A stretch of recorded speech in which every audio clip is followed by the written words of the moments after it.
Hello friends, welcome to my YouTube channel. आज के इस वीडियो में जो आपका राजस्थान रीट का 23 जुलाई 2022 का एग्ज़ाम हो गया दोस्तों, तो 23 जुलाई 2022 को पूछे गए सभी क्वेश्चन इस वीडियो में डिस्कस करेंगे। तो इस वीडियो को पूरा ज़रूर देखिए। वीडियो अच्छा लगे वीडियो को लाइक और शेयर ज़रूर करें। चैनल पर पहले आप विजिट कर रहे हैं तो चैनल को सब्सक्राइब करके नोटिफिकेशन बेल को ऑन कर दीजिए। जब आप नोटिफिकेशन बेल को ऑन करेंगे तभी मेरे नए वीडियोस की नोटिफिकेशन आप सभी लोगों तक आसानी से पहुंच जाएगी। क्वेश्चन है, ब्रह्म बाह्य आभास के आधार पर व्यक्तित्व का वर्णन कहा जाता है। तो ये कहा जाता है ऑप्शन डी, सतही दृष्टिकोण। व्यक्तिगत भेद पाए जाते हैं, तो ये पाए जाते हैं ये सभी, मतलब बुद्धि स्तर में, अभिवृत्ति में और गतिबाही योग्यता में। चिंतन प्रवाह प्रारंभ होने के लिए क्या आवश्यक है? तो समस्या। बुद्धि लब्धि संप्रत्यय विकसित किया है। ऑप्शन सी, टर्मन ने। क्वेश्चन आपका देख लेते हैं। प्रगतिशील परिवारों में बच्चों में अपेक्षाकृत कौन सा प्रेरक अधिक प्रबल होता है? ऑप्शन सी, उपलब्धि। निम्न में से कौन सा पिछड़ेपन का कारण नहीं है? तो ये हो जाएगा ऑप्शन डी, स्वस्थ वातावरण। व्यक्तित्व का पहला प्रकारात्मक वर्गीकरण प्रस्तुत किया। ऑप्शन सी, हिप्पोक्रेट्स ने। सामान्य तथा विशिष्ट कारक सिद्धांत का प्रतिपादन किया था। ऑप्शन बी, स्पीयरमैन ने। तनाव को कम करने के लिए अप्रत्यक्ष ढंग कहलाते हैं। ऑप्शन बी, रक्षात्मक यांत्रिकता। अगला है खालिस्तान, मस्तिष्क की संरचना तथा कृत्यों में विभेद का परिणाम होता है। तो ऑप्शन सी, डिसलेक्सिया। जिन बालकों की बुद्धि लब्धि खालिस्तान है, साधारणतः उन्हें मानसिक न्यूनता ग्रसित की श्रेणी में रखते हैं। तो ऑप्शन है 70 से कम। खालिस्तान बच्चों में अमूर्त मान प्रत्ययों को ग्रहण करने की योग्यता होती है। तो ऑप्शन बी, प्रतिभाशाली। निम्न में से कौन सा मूल्यांकन का प्रकार नहीं है? तो ऑप्शन ए, मानक। बाकी के तीन हैं, निर्माणात्मक, योगात्मक और सीसीई। निम्न में से कौन सी सामाजिक रूप से वंचित की समस्या नहीं है? तो ऑप्शन ए, सीखने के लिए प्रेरणा का अभाव। शिक्षण प्रक्रिया में विद्यार्थी हैं। तो ऑप्शन ए, आश्रित चर। आरटीई एक्ट 2019 के अनुसार शिक्षक हेतु प्रति सप्ताह कार्य घंटे हैं। तो ऑप्शन सी, 45। अगला है एनसीएफ 2005 बल देता है। तो ऑप्शन ए, करके सीखने में। निम्न में से कौन सा मूल्यांकन के त्रिकोण का भाग नहीं है? तो ऑप्शन सी, शिक्षण अनुभव। क्रियात्मक अनुसंधान के महत्व के बारे में निम्न में से कौन सा कथन सही नहीं है? तो ऑप्शन डी। बाकी के तीन है, जैसे कि उपभोक्ता ही अनुसंधान करता है, समस्याओं का हल शीघ्रता से प्राप्त हो जाता है, समस्याओं का हल अभ्यास से लिया जाता है और उसका मूल्यांकन नहीं किया जाता है। नेक्स्ट क्वेश्चन है, वातावरण वह बाहरी शक्ति है जो हमें प्रभावित करती है, किसने कहा था? तो ये कहा था ऑप्शन बी, रॉस ने। तर्क, जिज्ञासा तथा निरीक्षण शक्ति का विकास होता है खालिस्तान की आयु पर। तो ऑप्शन बी, 11 वर्ष की आयु पर। शारीरिक विकास का क्षेत्र है खालिस्तान। ऑप्शन डी, ये सभी, स्नायु मंडल और एंडोक्राइन ग्लैंड्स, मांसपेशियों की वृद्धि। अगला है, इस अवस्था में बालकों में नई खोज करने की और घूमने की प्रवृत्ति बहुत अधिक बढ़ जाती है। तो ऑप्शन बी, उत्तर बाल्यकाल। अधिगम अंतरण का थांडाइक सिद्धांत कहा जाता है। तो अनुरूप तत्वों का सिद्धांत। निम्न में से कौन सा वंशानुक्रम का नियम नहीं है? तो ऑप्शन डी अभिप्रेरणा, मोटिवेशन। खालिस्तान की अवस्था तक बालक की दृष्टि एवं श्रवण इंद्रियां पूर्ण विकसित हो चुकी होती हैं। तो ऑप्शन ए 3 अथवा 4 वर्ष। संकेत अधिगम के अंतर्गत सीखा जाता है। तो ऑप्शन ए पारंपरिक अनुकूलन। निम्न में से कौन सा उदाहरण अर्जित प्रेरक का है? तो ऑप्शन सी रुचि। अगला देख लेते हैं क्वेश्चन। अभिप्रेरणा वर्णित होती है तो भावात्मक जागृति द्वारा। चिंतन मानसिक क्रिया का खालिस्तान पहलू है। तो ऑप्शन ए ज्ञानात्मक। क्या हो जाएगा? ज्ञानात्मक। अब करेंगे हिंदी के क्वेश्चन, जिसमें पहला क्वेश्चन है संरचना के आधार पर किए गए वाक्य के वर्गीकरण में इनमें से कौन सा प्रकार नहीं है? ऑप्शन सी आज्ञार्थक वाक्य। सुदामा के तंदुल का अर्थ क्या होता है? तो ऑप्शन सी सामान किंतु प्रेम पूर्वक भेंट। खरी मजूरी चोखा काम का अर्थ क्या होता है? ऑप्शन बी पूरी मजदूरी देने पर अच्छा कार्य होता है। हिंदी भाषा शिक्षण की विधि है। तो ऑप्शन डी ये सभी। पहला है अनुकरण विधि, भाषा प्रयोगशाला, फिर है आगमन निगमन विधि। गृह कार्य का मुख्य उद्देश्य है। ऑप्शन बी पढ़ाए गए पाठ को दोहराने के लिए अवसर देना। भाषा शिक्षण के उपागम है।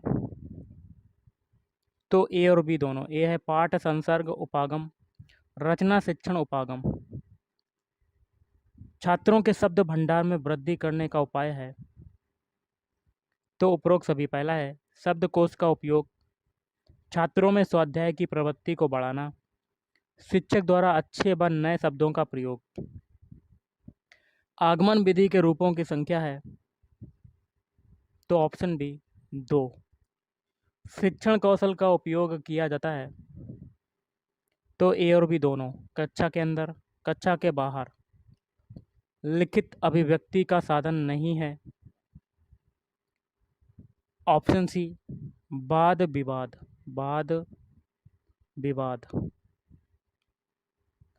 बालकों को लिखना सिखाने से पहले यह आवश्यक है। ऑप्शन सी लेखन संबंधी जिज्ञासा उत्पन्न करना। प्रिंट मीडिया में सम्मिलित नहीं किया जा सकता। तो पाठ्य पुस्तक। साइट क्या है? तो साइट होता है ऑप्शन बी उपग्रह अनुदेशात्मक दूरदर्शन प्रयोग। वस्तुनिष्ठ प्रश्नों की उपयोगिता का प्रमुख कारण है। तो निष्पक्ष मूल्यांकन। विचारों की अच्छी अभिव्यक्ति किस प्रकार के प्रश्नों में हो सकती है? तो ऑप्शन से निबंधात्मक।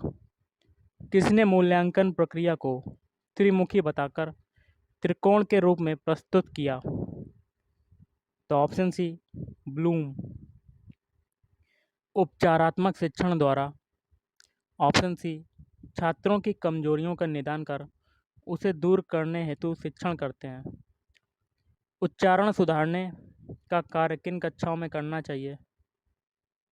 तो ऑप्शन ए प्रारंभिक।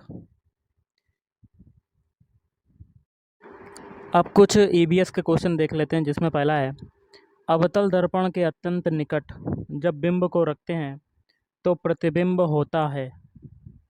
ऑप्शन बी आभासी, सीधा एवं आवर्धित। निम्नांकित में से कौन सा भारत के 3 जैव विविधता हॉट स्पॉट में से एक है? ऑप्शन सी हिमालय। राजस्थान का राज्य पशु कौन सा है? तो ऑप्शन सी ऊंट। अगला क्वेश्चन देख लेते हैं। निम्नलिखित में से कौन सा कथन सही है? ऑप्शन सी सामान्यतः धातुएं जो होती हैं ये तन्य होती हैं। वायु प्रदूषण का कौन सा स्रोत नहीं है? ऑप्शन सी ठोस अवशिष्ट। निम्नलिखित में से कौन सा रामसर घोषणा की सूची में नम क्षेत्र नहीं है? तो राजसमंद झील। राजस्थान में कौन सा नवीकरणीय संसाधन नहीं है?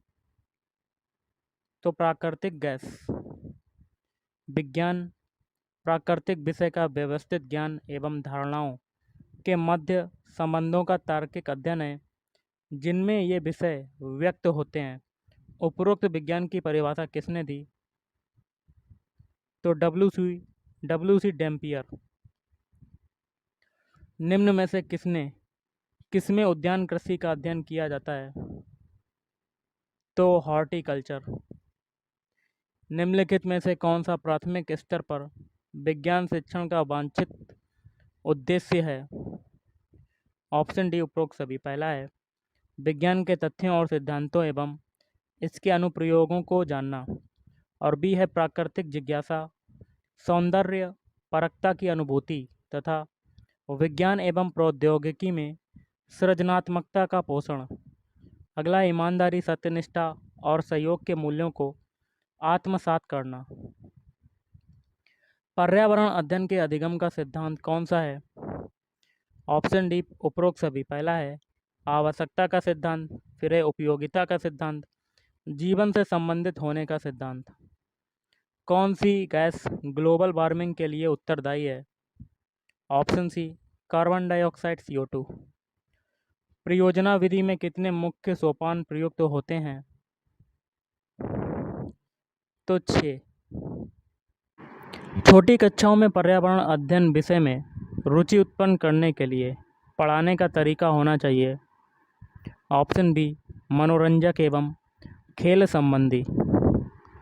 विशिष्ट से सामान्य का सिद्धांत निम्न में से किसमें प्रयोग होता है? तो आगमन विधि में। कौन सी प्रक्षेपित सामग्री है? तो ऑप्शन बी OHP। अच्छे प्रश्न पत्र की क्या विशेषता है? ऑप्शन सी ए और बी दोनों। ए है वैधता और बी है विश्वसनीयता। भारत में बाल विवाह निरोध अधिनियम किस वर्ष पारित किया गया था? तो ऑप्शन ए 2006। कौन सी विशेषता परिवार की नहीं है? ऑप्शन बी प्रत्येक सदस्य की आय भिन्न जमा की जाती है। राष्ट्रीय बाल श्रम उन्मूलन प्राधिकरण की स्थापना कब की गई थी? तो ऑप्शन डी हो जाएगा 26 सितंबर 1994। बागवानी के लिए कौन से प्रकार का उर्वरक उपयोगी होता है? तो वर्मी कंपोस्ट। कौन सा होता है? Vermi compost. कौन सा सुमेलित नहीं है? एक में वस्त्र का प्रकार, दूसरे में राज्य। ऑप्शन बी बाकी के 3 है फिरन जम्मू कश्मीर, राहिदे हिमाचल प्रदेश, फुलकारी पंजाब। निम्नलिखित में से कौन सा पत्थर राजस्थान में घरों के फर्श बनाने के लिए उपयोग में नहीं लिया जाता? तो ऑप्शन सी घिया पत्थर, सेलखड़ी। राजस्थान में कुल लोकसभा सदस्यों की संख्या कितनी है? आपको कमेंट बॉक्स में कमेंट करके बताना है कि इसका आंसर क्या होगा। कौन सा सुमेलित नहीं है? एक में मेला है, दूसरे में राज्य है। तो ऑप्शन सी बाकी के 3 सही हैं, जैसे कि अंबाजी मेला गुजरात, बाग मेला उत्तर प्रदेश, बेणेश्वर मेला राजस्थान। अगला है राजस्थान स्टेट केमिकल वर्क्स कहाँ पर स्थित है? तो ऑप्शन ए डीडवाना। कहाँ पर स्थित है? डीडवाना। भारत में उपभोक्ता संरक्षण अधिनियम किस वर्ष लागू किया गया था? तो 1986। मलेरिया रोग होता है किसके कारण से? तो प्लाज्मोडियम फाल्सीपेरम। पच्छाब उपकला प्राणियों के शरीर में कहाँ मिलते हैं? तो श्वसनिका। और आज का लास्ट है निम्नांकित में से कौन सा सरल ऊतक नहीं है? तो जाइलम। तो गाइस आज के इस वीडियो में इतना ही। अगर आपको वीडियो पसंद है, वीडियो को लाइक करें, शेयर करें और चैनल को भी सब्सक्राइब करें। थैंक